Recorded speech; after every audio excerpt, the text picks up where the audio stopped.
সরকার, প্রশাসন, পুলিশ, আইন ন্যায় পর্যন্ত ভয় পায়। আজ আমাদের মধ্যে অভাব ছিল একজন অশোক সিংঘলের, যিনি 1992 সালে ডাক দিয়েছিলেন অযোধ্যা চলো।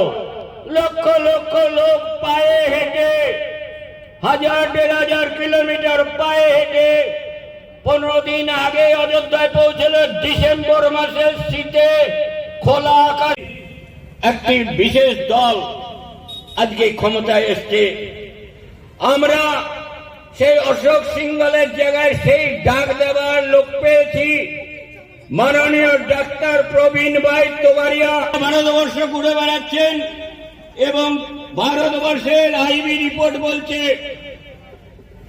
ভারতবর্ষের সব থেকে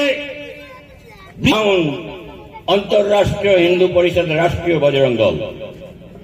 সেই জন্যে আমি অন্যদিকে আজকে যাব না।